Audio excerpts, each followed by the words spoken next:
Thank you.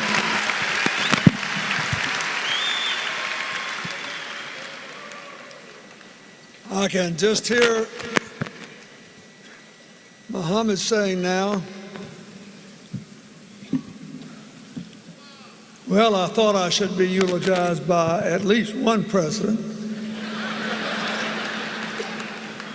And by making you last in a long, long, long, long line, I guaranteed you a standing ovation. I'm trying to think of what has been left unsaid. First, Lonnie, I thank you and the members of the family for telling me that he actually, as Brian said, picked us all to speak and given me a chance to come here. I thank you for what you did to make the second half of his life greater than the first.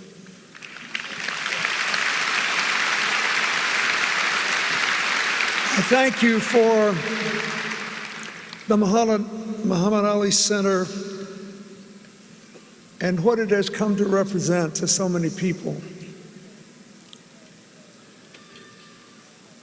Here's what I'd like to say. I spend a lot of time now, as I get older and older and older, trying to figure out what makes people tick, how do they turn out the way they are, how do some people refuse to become victims and rise from every defeat. We've all seen the beautiful pictures of the home Muhammad Ali was a boy in, and people visiting and driving by. I think he decided something I hope every young person here will decide. I think he decided very young to write his own life story. I think he decided before he could possibly have worked it all out, and before fate and time could work their will on him, he decided that he would not be ever disempowered. He decided that not his race, nor his place, nor the expectations of others, positive, negative, or otherwise, would strip from him the power to write his own story. He decided first to use these stunning gifts: his strength and speed in the ring, his wit and way with words in managing the public, and his mind and heart to figure out at a fairly young age who he was, what he believed, and how to live with the consequences of acting on what he believed. A lot of people make it to steps 1 and 2 and still just can't quite manage living with the consequences of what he believes. For the longest time, in spite of all the wonderful things that have been said here, I remember thinking when I was a kid, this guy is so smart, and he never got credit for being as smart as he was. And then, I don't think he ever got the credit for being, until later, as wise as he was. In the end, besides being a lot of fun to be around and basically a universal soldier for our common humanity, I will always think of Muhammad as a truly free man of faith.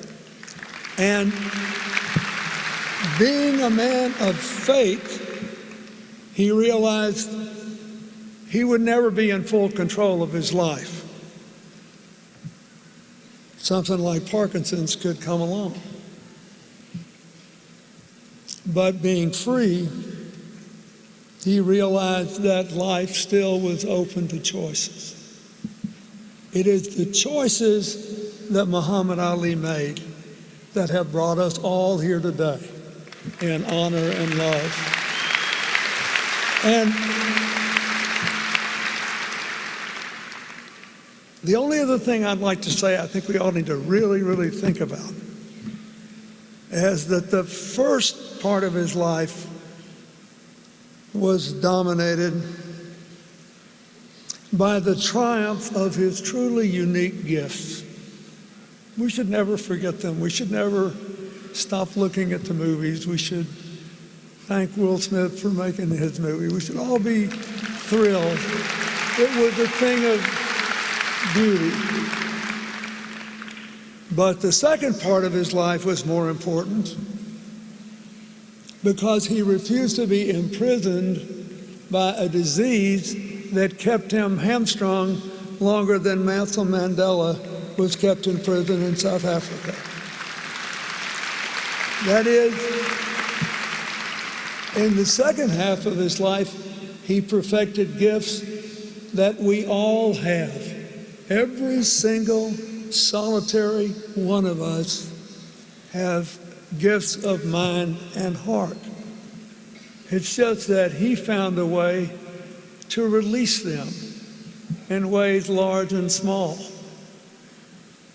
I'll never forget, I asked Lonnie if she remembered the time when they were still living in Michigan, and I gave a speech in Southwest Michigan. There's an economic club there, and it's sort of a ritual when a president leaves office.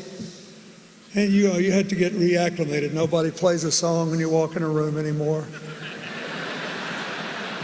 You don't really know what you're supposed to do.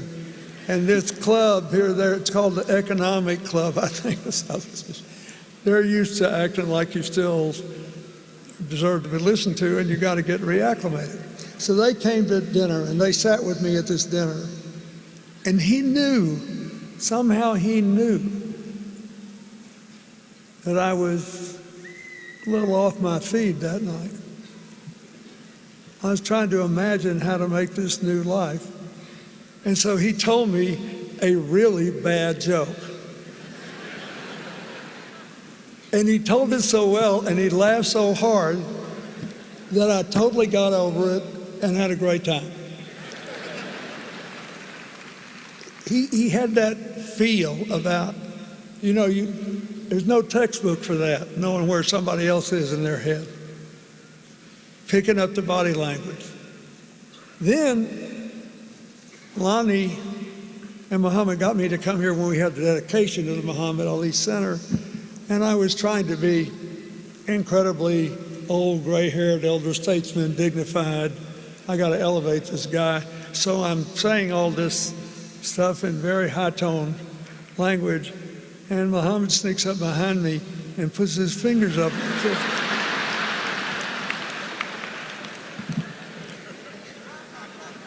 Finally, after all the years that we had been friends, my enduring image of him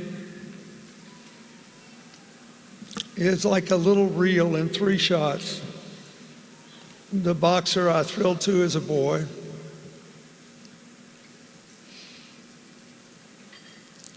the man I watched take the last steps to light the Olympic flame when I was president. And I'll never forget it. I was sitting there in Atlanta.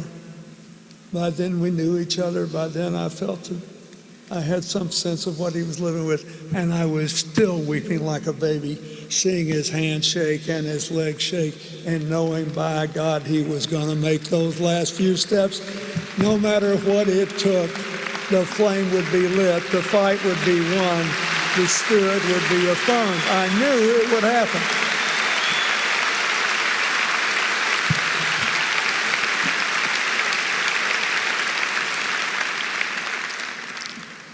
And then this, the children whose lives he touched, the young people he inspired. It's the most important thing of all. So I ask you to remember that. We all have an Ali story. It's the gifts we all have that should be most honored today. because he released them to the world, never wasting a day that the rest of us could see anyway, feeling sorry for himself that he had Parkinson's, knowing that more than 3 decades of his life would be circumscribed in ways that would be chilling to the naked eye. But with the free spirit, it made his life bigger, not smaller, because other people, all of us unlettered, unschooled, in the unleashing said, well, would you look at that? Look at that. May not be able to run across a ring anymore, may not be able to dodge everybody and exhaust everybody anymore, and he's bigger than ever because he is a free man of faith, sharing the gifts we all have. We should honor him by letting our gifts go among the world as he did. God bless you, my friend. Go in peace.